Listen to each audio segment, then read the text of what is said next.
Si estás escuchando esto, no es una coincidencia. Es porque el cielo está intentando hablarte antes de que sea demasiado tarde. Te pido que no lo tomes como una historia más, ni como un testimonio emotivo que puedes olvidar en unos minutos. Esto es una advertencia directa desde el trono de Dios. Antes de continuar, quiero orar contigo. Señor Jesús, abre los oídos y el corazón de quien está escuchando estas palabras. Que tu Espíritu Santo traspase toda distracción, toda incredulidad, toda tibieza. Que este mensaje no caiga en terreno árido, sino en almas listas para despertar. Amén. Mi nombre es Mateo Romero. Soy pastor en Sevilla desde hace más de 20 años. He predicado en cientos de iglesias, he consolado a miles de personas, he llorado con familias en hospitales, he bautizado, he orado, he hecho todo lo que un pastor debe hacer. Pero en los últimos años algo se apagó dentro de mí, mi pasión se convirtió en rutina, mis oraciones eran palabras sin fuego, mis sermones discursos reciclados. Nadie lo notó, o eso pensaba yo. Ni mi esposa, ni mis líderes, ni siquiera los fieles del domingo, pero hubo uno que sí lo notó, Dios. Aquella noche, el 15 de julio de 2025, durante una recepción pastoral, mi corazón se detuvo. Caí al suelo sin poder pronunciar palabra. Todo se volvió negro y lo que viví después cambió mi existencia para siempre. Morí durante 37 minutos, pero lo que vi, lo que oí, lo que sentí no fue una alucinación. Fue más real que cualquier cosa en esta tierra. Vi la eternidad, vi lo que espera a los tibios, vi a Jesús. Te he traído aquí, Mateo, porque muchos duermen mientras el infierno se abre bajo sus pies. Lo que compartiré contigo en los próximos minutos incluye 4 señales que precederán al arrebatamiento, la separación definitiva entre los que aman al Señor y los que solo fingen conocerle. No hablo como teólogo, no hablo como motivador, hablo como un hombre que murió y fue enviado de vuelta con un mensaje. Si estás aquí es porque también sientes que algo grande está por ocurrir y si el tiempo se acaba. Recuerdo claramente cómo empezó aquella noche, como cualquier otra en la iglesia. Estábamos organizando una recepción para el nuevo pastor asociado, Samuel Torres, un joven lleno de energía y visión. El salón estaba decorado con cariño, había comida casera, risas, abrazos, la gente se saludaba, se tomaban fotos, hablaban de los planes para el nuevo trimestre. Yo, como siempre, caminaba entre las mesas, saludando, sonriendo, aparentando que todo estaba en orden, pero dentro de mí había un vacío que crecía como una sombra silenciosa. Llevaba meses sintiéndome desconectado de Dios, pero lo escondía bien. Sabía qué palabras usar, cómo levantar las manos cuando cerrar los ojos con solemnidad, pero mi fuego interior se había apagado. Ya no pasaba madrugadas orando como antes, ya no lloraba al leer la palabra, me había vuelto profesional en lo espiritual, y eso es lo más peligroso que le puede pasar a un pastor. Mi esposa Lucía lo notaba. Aunque no me lo decía con frecuencia, sus ojos lo decían todo.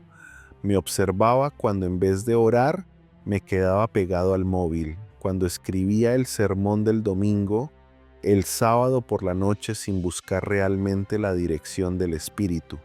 Yo justificaba todo con frases como es una etapa o estoy cansado, pero en lo profundo sabía la verdad. Estaba seco y no sabía cómo volver. Aquella noche, mientras Samuel daba un breve discurso de agradecimiento, yo me aparté hacia el fondo del salón. Sentía una incomodidad extraña, no miedo, no angustia, sino una presión interna como si algo grande estuviera a punto de suceder. Entonces ocurrió, un dolor agudo atravesó mi pecho, pensé que era indigestión, me dije quizás es el café o los nervios, pero el dolor se intensificó. Se expandió hacia mi brazo izquierdo, hacia mi mandíbula, sentía que me faltaba el aire. El salón comenzó a dar vueltas, las voces se volvieron ecos distantes. Vi las luces parpadear como si estuvieran a punto de apagarse. Intenté pedir ayuda, pero las palabras no salían. Caí y la oscuridad me envolvió como un manto denso, silencioso absoluto. No había luz, no había tiempo, no había cuerpo, solo conciencia suspendida en la nada. No sé cuánto tiempo pasó. Pudo haber sido un segundo o una eternidad, pero poco a poco empecé a notar algo, un tirón, una especie de atracción hacia una presencia que no veía, pero que podía sentir con cada fibra de lo que quedaba de mí. Fue entonces cuando me vi desde arriba. Mi cuerpo estaba tendido en el suelo del salón. Lucía arrodillada junto a mí, llorando desesperadamente mientras me aplicaba RCP. Alguien gritaba: «¡Llamad una ambulancia!». El joven pastor Samuel dirigía una oración en voz alta. Algunos lloraban, otros estaban paralizados, y yo flotaba sobre ellos sin poder tocarlos, sin poder decirles que estaba allí, pero ya no era yo como lo conocía. Mi espíritu había dejado mi cuerpo. Fue entonces cuando supe que estaba muerto. No sentía miedo, pero sí una tristeza profunda, no por morir, sino por cómo había vivido los últimos años. Pensé, así termina todo. Después de 20 años de ministerio me voy apagado, tibio, vacío. Y justo cuando esa pregunta cruzó mi mente, sentí algo, una presencia inmensa, poderosa, pura, que se acercaba desde algún lugar invisible. Una luz comenzó a aparecer a lo lejos, suave al principio, pero cada vez más intensa. No era una luz física, era algo vivo, palpitante, respiraba amor y también santidad. Cada parte de mi ser espiritual vibraba con reconocimiento. Yo había predicado sobre esta luz durante años, pero ahora la estaba viviendo.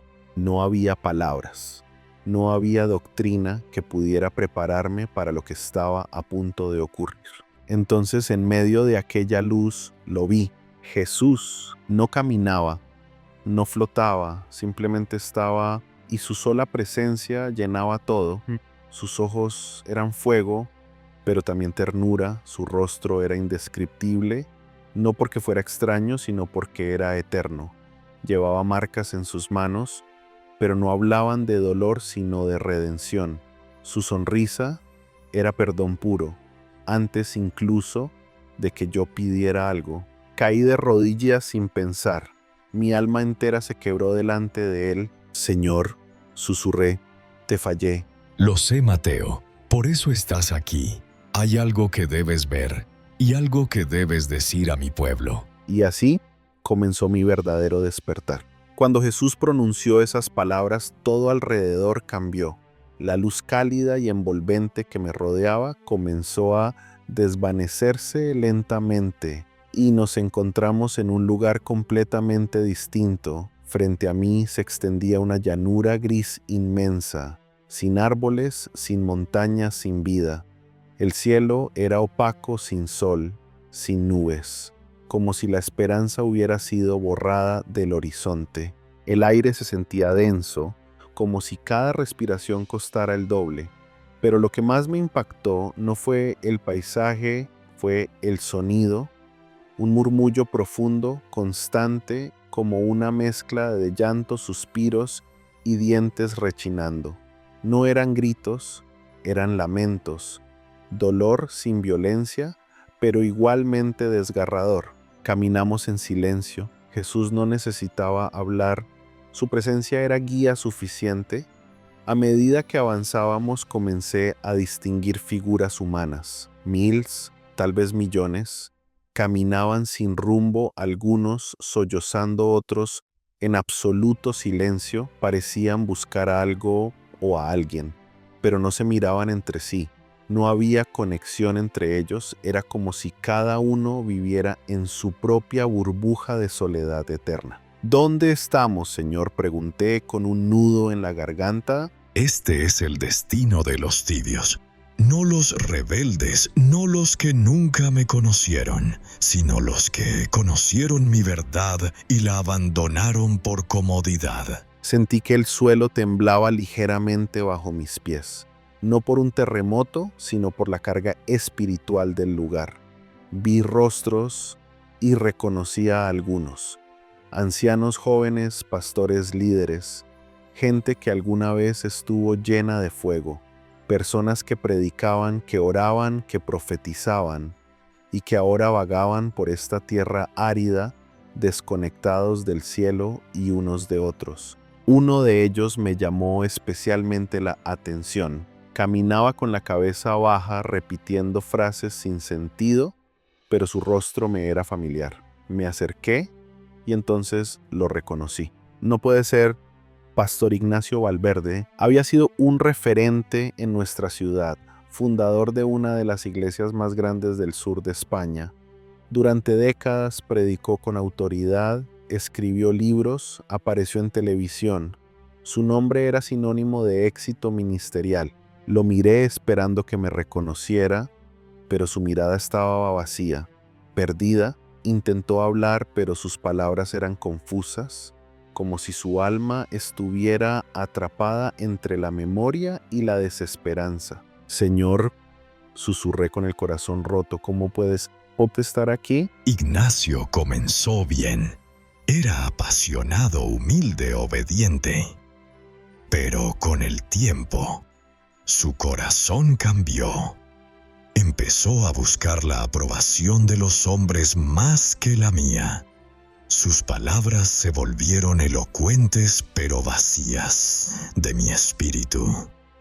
Sus oraciones eran rituales, no encuentros conmigo. Mis ojos se llenaron de lágrimas, no por juicio, sino por tristeza, porque vi en él un reflejo de lo que yo mismo estaba viviendo. ¿Cuántas veces había predicado sin realmente orar?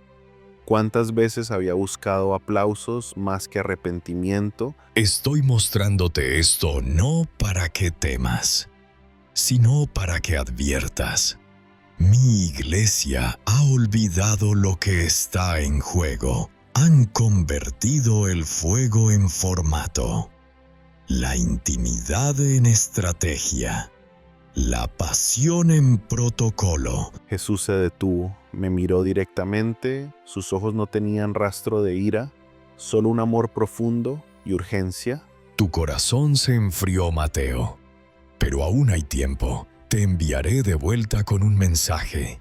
Mi pueblo debe despertar antes de que sea demasiado tarde. Y entonces el entorno volvió a cambiar. Pero las imágenes de aquella tierra gris y de esas almas vagando solas quedaron grabadas para siempre en lo más profundo de mi ser.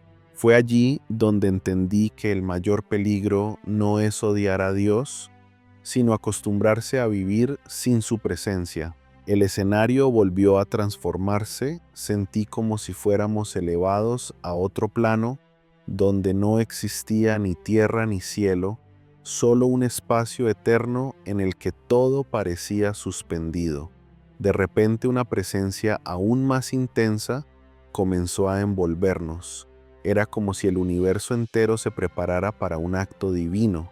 Jesús, que seguía a mi lado, habló con una voz diferente, más firme, más profética. Es hora de mostrarte las señales. 4 eventos que ocurrirán antes del arrebatamiento. La primera está muy cerca. Ante nosotros, como si viéramos una película en tiempo real, el mundo entero apareció desplegado. Podía ver todos los continentes, las ciudades, los pueblos, simultáneamente. Y de pronto sucedió. Un sonido, no uno cualquiera, era indescriptible, no tenía melodía, pero era armonioso. No era fuerte, pero llenaba cada rincón del planeta. No se escuchaba con los oídos, sino con el alma.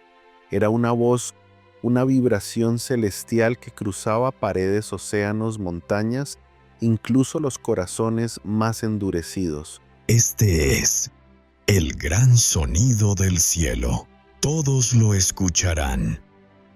Cada hombre, mujer y niño durará 7 minutos, y en esos minutos se revelarán los corazones. Observé el impacto. Personas en Nueva York, Madrid, Tokio, Nairobi, todos reaccionaban. Algunos caían de rodillas llorando, levantando las manos al cielo con una mezcla de gozo y reverencia. Eran los que conocían la voz del pastor, los que mantenían su primer amor vivo, los que no se dejaron enfriar por la rutina o el mundo, pero muchos otros gritaban, tapaban sus oídos, corrían como si quisieran huir de algo invisible. Algunos se desplomaban al suelo retorciéndose. Vi iglesias enteras divididas, maridos adorando con lágrimas mientras sus esposas huían aterradas, hijos alabando mientras sus padres maldecían el cielo. «Porque sufren, Señor, ¿no reconocen tu voz?», pregunté con el alma estremecida. No. Por años cerraron sus oídos a mi susurro. Despreciaron mi palabra, ignoraron mi llamado. Ahora, cuando hablo con poder, sus corazones ya no pueden soportarlo. No. Aquello era más que impresionante, era devastador. Vi pastores famosos caer de rodillas gritando, no por adoración sino por tormento, porque aquel sonido no les traía paz sino juicio. Habían predicado en mi nombre, pero vivieron para sí mismos. Habían usado el evangelio para construir imperios, no para salvar almas. Este sonido es la última llamada a la conversión. Al final de estos 7 minutos, todo corazón quedará sellado. Quien decida amarme lo hará con todo su ser. Quien decida rechazarme quedará entregado a su elección. El reloj divino se estaba agotando. Sentí la urgencia de cada segundo como un latido apocalíptico. Mientras el sonido celestial seguía fluyendo, vi a personas solas en sus habitaciones caer postradas. Jóvenes que habían abandonado la fe regresaban llorando. Amas de casa que nunca predicaron, ahora levantaban manos temblorosas reconociendo a su Salvador.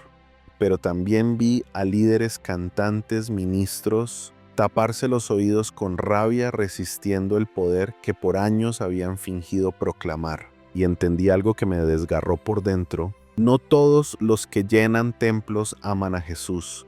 No todos los que predican, oran o cantan lo hacen por amor. Muchos lo hacen por tradición, por prestigio, por comodidad. Pero ante la voz del cielo, nada puede ocultarse. La iglesia ha aprendido a funcionar sin mi presencia. Pero yo no vengo por una organización, sino por una novia que me conozca, que me espere, que me desee. Vi cómo al terminar los 7 minutos, una línea invisible se trazaba sobre cada alma. No era externa, era interna, una decisión irrevocable. Algunos rostros brillaban con luz, otros se oscurecían con sombra. El silencio que vino después del sonido fue aún más impresionante. Jesús me miró con tristeza y determinación. Muchos no creerán este mensaje. Dirán que es religioso emocional exagerado.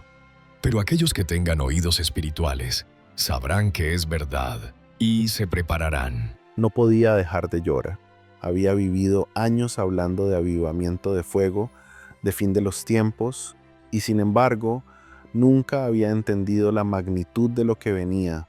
El gran sonido no era un fenómeno bonito, era un juicio envuelto en misericordia, un llamado final para una generación que juega con la gracia como si fuera barata.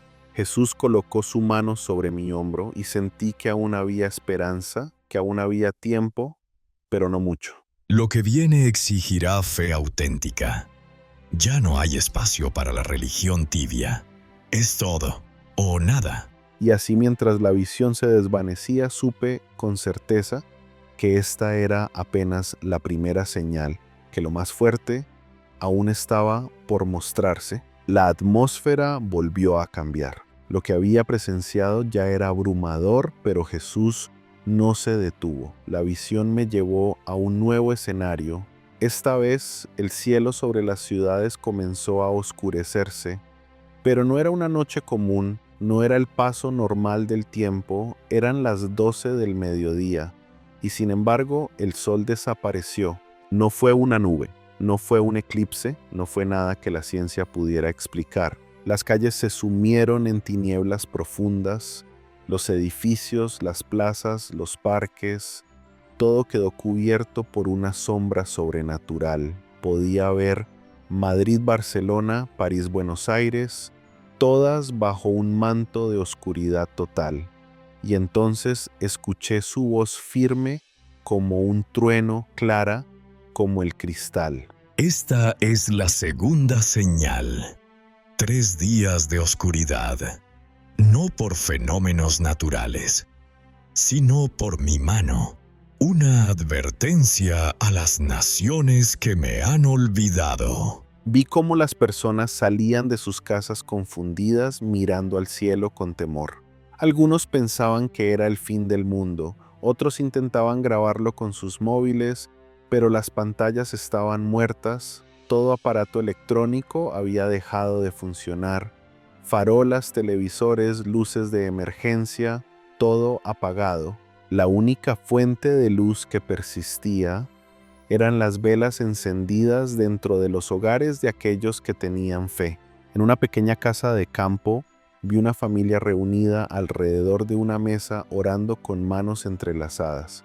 Una anciana dirigía la oración con lágrimas y una paz impresionante les cubría. Afuera la oscuridad era absoluta. Dentro, una llama brillaba, no solo la de la vela, sino la del Espíritu Santo. En otra escena vi un barrio entero colapsar. Familias gritaban, golpeaban puertas, robaban linternas, buscaban desesperadamente una salida. La oscuridad no solo era externa, era interna. Era como si sus mentes también se hubieran apagado. Vi accidentes masivos, coches estrellados por no ver el camino, gente corriendo sin rumbo, supermercados saqueados en cuestión de horas, las noticias no podían transmitirse, las redes sociales no funcionaban, el mundo enmudecido. 3 días. Como los 3 que en la tumba, los que tengan aceite en sus lámparas, tendrán luz. Los que vivieron para sí mismos entrarán en terror. Me pregunté cuánto duraría este caos, cuánto aguantaría la humanidad sin control, sin sistema, sin explicación. Pero entonces comprendí que no se trataba de sobrevivencia física, sino de resistencia espiritual. Vi hogares de creyentes convertidos en refugios de paz. Cantaban, ayunaban, adoraban, mientras afuera la desesperación reinaba, dentro se respiraba el cielo. En una ciudad del norte vi cómo una familia entera se abrazaba mientras oraban sin saber si el mundo volvería a la normalidad. El padre leía la Biblia bajo la tenue luz de una vela, la madre acariciaba el rostro de su hijo más pequeño. No tenían miedo, tenían fe. Pero en la casa contigua, la escena era opuesta. Gritos, golpes, desesperación, personas maldiciéndose entre sí, una madre lanzando objetos contra la pared, un hijo encerrado en el baño llorando, el padre fuera de control exigiendo una explicación. La oscuridad externa había despertado la oscuridad interna. No es mi juicio. Es la consecuencia de sus elecciones. Cuando el mundo rechaza mi luz, acaba abrazando sus tinieblas. La frase me atravesó como una espada, porque entendí que muchos de los que se burlaban del Evangelio no lo hacían por ignorancia, sino por orgullo, porque se sentían autosuficientes, porque pensaban que siempre tendrían una segunda oportunidad, pero no sabían que habría un día en que la oportunidad dejaría de tocar a la puerta. He permitido esta oscuridad para que los que aún me buscan se encuentren, para que mis hijos se unan, para que los tibios decidan si me aman de verdad.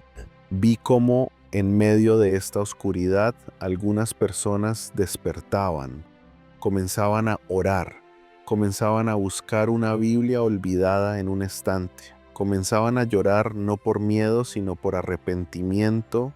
La oscuridad no los había destruido, los había sacudido y ahora estaban listos para volver. Pero también vi a otros endurecerse, maldecir a Dios, negar lo sobrenatural, atribuir todo a algo político, a una conspiración.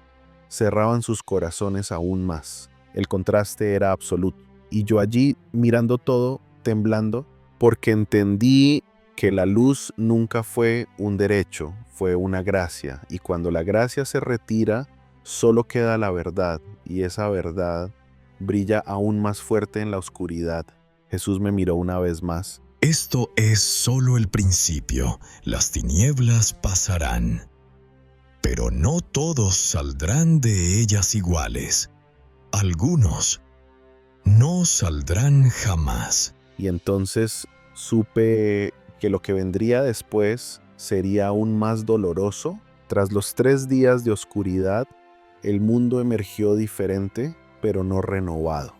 Lo que presencié a continuación no fue una catástrofe natural ni una señal cósmica, sino algo más profundo, más íntimo, más devastador: el colapso del corazón de la iglesia.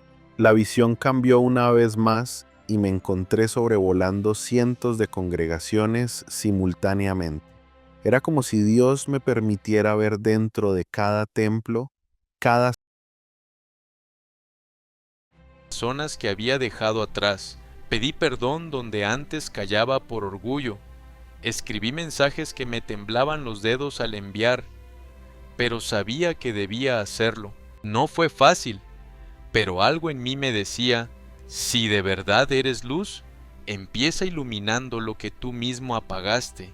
Y lo hice. Comencé a visitar a mi madre con más frecuencia, a ayudar en lo que podía, a preguntarle.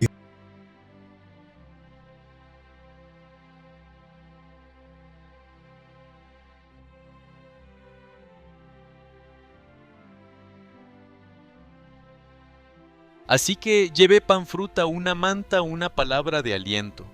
Y descubrí algo poderoso, que a veces lo que sana no es el regalo, sino la mirada, el tiempo, la dignidad restaurada.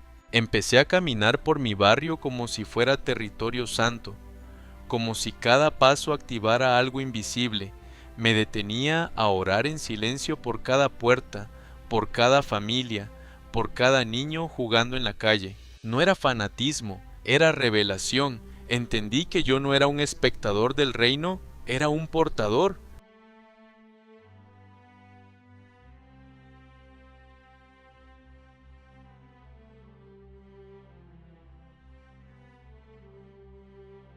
Mi espíritu está llamando a mi verdadero pueblo a salir de los sistemas que han sofocado mi presencia. Han hecho de la iglesia un negocio, un espectáculo, y yo no habito allí. Y con esa certeza empecé a vivir diferente. Me levantaba cada mañana y decía: Señor, hoy no quiero pasar desapercibido. Úsame donde quieras, aunque nadie lo vea. Y Él lo hizo. Personas comenzaron a abrirse conmigo, sin saber por qué me contaban sus luchas. Sentían paz al hablarme, y yo solo los escuchaba y oraba por ellos en silencio. No necesitaba sermones, solo presencia. Descubrí que ser guerrero del cielo no siempre es rugir, a veces es abrazar a quien está quebrado, escuchar sin juzgar, sostener sin condición.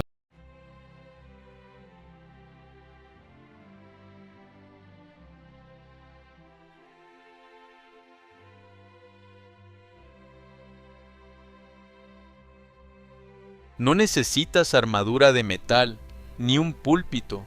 Necesitas compasión, obediencia y fuego en el corazón. Porque en este mundo lleno de ruido, gritos, caos, hay algo profundamente revolucionario en ser alguien que camina en paz, ama sin límites y vive con propósito. Y si alguna vez dudas de tu impacto, Recuerda esto. Límites y vive con... ¿Y alguna vez dudas de tu esto?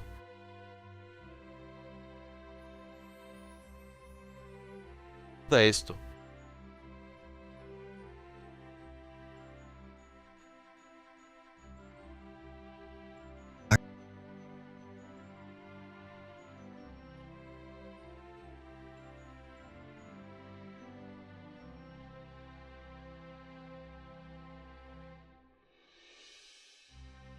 Hoy ya no necesito validación humana.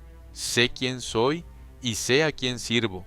No camino para ser visto, camino para ser obediente. Y si estás escuchando esto, quiero decirte algo. No subestimes tu silencio, no desprecies tu obediencia diaria, porque ahí, en lo cotidiano, es donde los guerreros del cielo hacen temblar la tierra. No todos portan espada, algunos portamos toallas para lavar los pies. Y eso también es guerra espiritual.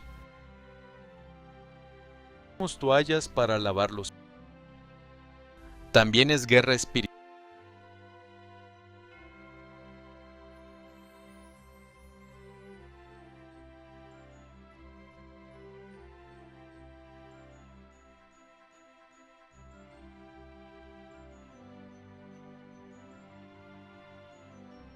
Estoy llamando a mi novia a salir de la confusión, a dejar la comodidad, a elegir entre el sistema y mi presencia. Una última imagen me dejó paralizado. Un grupo de niños en medio de una sala humilde con Biblias desgastadas cantando, sin instrumentos, sin armonía, pero con lágrimas. Y en medio de ellos, un resplandor, un fuego espiritual tan denso que incluso los ángeles visibles para mí se postraban. Y comprendí algo: Dios no necesita nuestras estructuras, necesita nuestros corazones. La verdadera iglesia ya nunca fue un edificio, fue un cuerpo, y ese cuerpo está despertando. Jesús me miró y supe que lo peor estaba por revelarse. Aún faltaban 2 señales, aún quedaba más oscuridad, pero también más gloria para aquellos que se mantuvieran firmes. Y en mi corazón comenzó a encenderse un fuego que ya no se apagaría jamás. Durante meses obedecí en silencio, hice lo que el Espíritu me guiaba a hacer, sin cámaras, sin aplausos, sin testigos, solo Él y yo. Hubo momentos en los que dudé. Pensé, ¿realmente esto está cambiando algo? ¿Sirve de algo amar cuando nadie lo ve? ¿Sembrar cuando no hay cosecha a la vista? Pero seguí escuchando, sirviendo, perdonando, dando.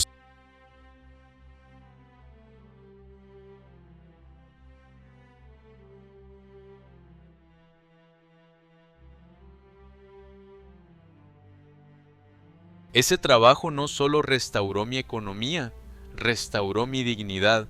Pude pagar deudas, pude ayudar a mi madre con sus medicinas, pude dar sin miedo y, lo más impactante, pude diezmar con gozo, no con obligación.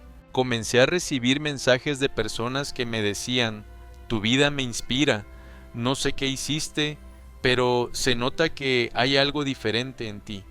Desde que te acercaste a mí aquel día, algo cambió en mi forma de ver a Dios. Y lo entendí. La obediencia tiene voz. Aunque tú no hables, ella habla por ti.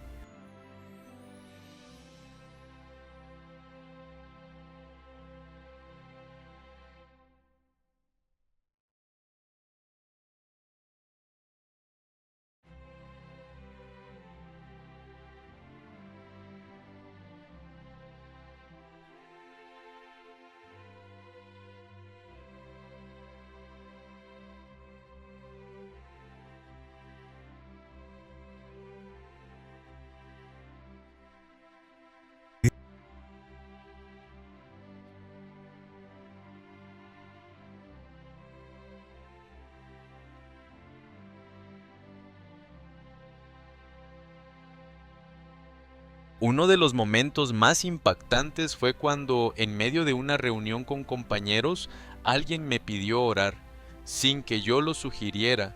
sé que tú crees. ¿Puedes orar por mi familia? Y allí, en medio de una oficina, sentí el cielo descender.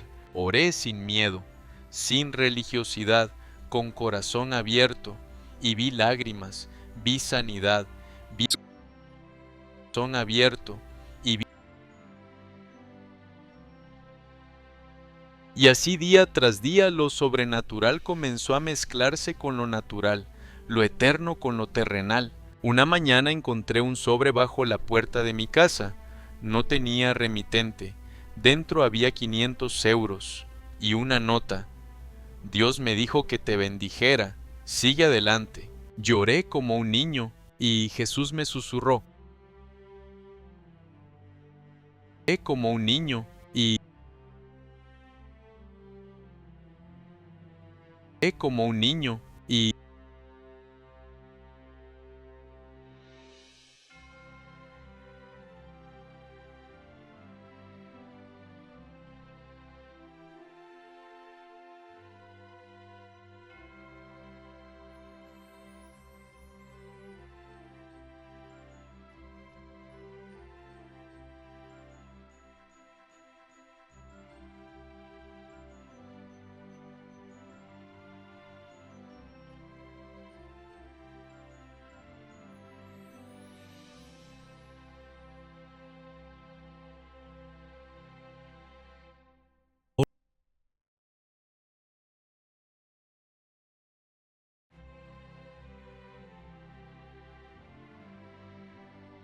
poco después, una idea que llevaba años en mi corazón, una pequeña fundación para jóvenes con ansiedad, empezó a tomar forma.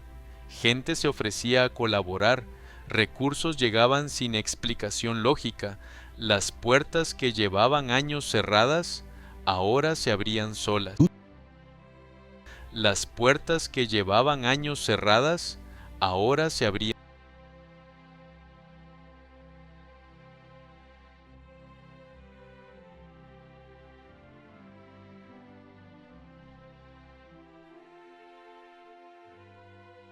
Cada acto de obediencia, por pequeño que parezca, estaba produciendo algo, como semillas bajo tierra, que ahora rompían la superficie.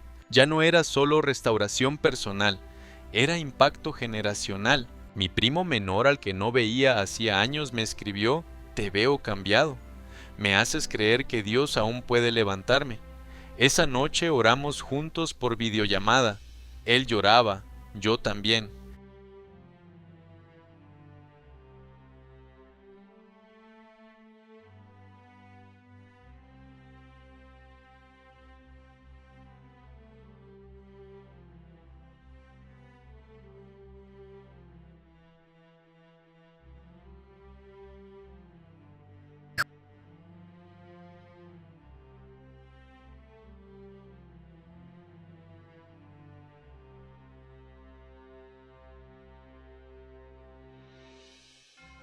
Ya no me movía por necesidad, me movía por propósito, y cuanto más daba, más recibía, más favor, más oportunidades, más almas. Todo sin manipulación, sin estrategias, solo por alineación. Porque cuando decides vivir para el cielo respalda tu vivir. Quizá tú, si has llegado hasta aquí, no es casualidad. Esta palabra fue sembrada en tu espíritu con intención divina. Ahora te toca responder. No vuelvas al silencio, no regreses a la comodidad. Has sido activado, has sido despertado, has sido elegido. No regreses a la comodidad.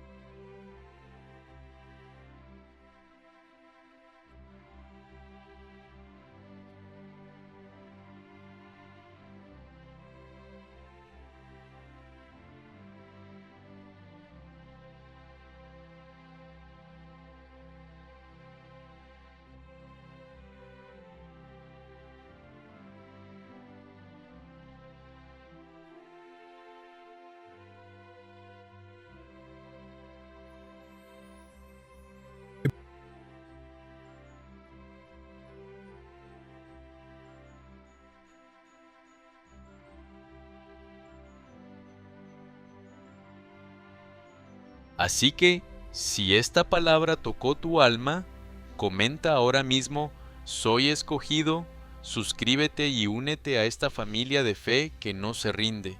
Comparte este mensaje con alguien que necesita recordar quién es. No esperes sentirte perfecto, no esperes entenderlo todo. Obedece, muévete, actúa, porque lo que Dios comenzó, lo va a terminar.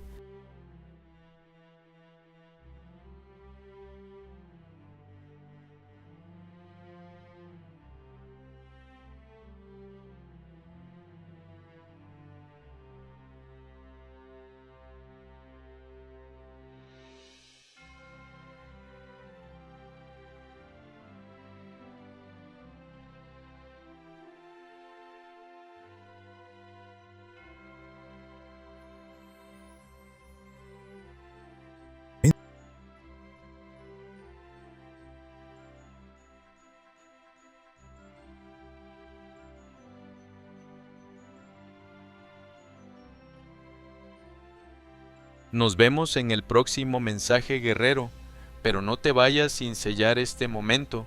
Comenta, suscríbete, camina, porque la tierra está esperando lo que solo tú puedes liberar. Porque la tierra que solo tú puedes liberar. Porque la tierra porque la tierra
Te amo demasiado como para dejarte dormido en medio de la noche más oscura. Nos vemos en el cielo, sino antes en la batalla.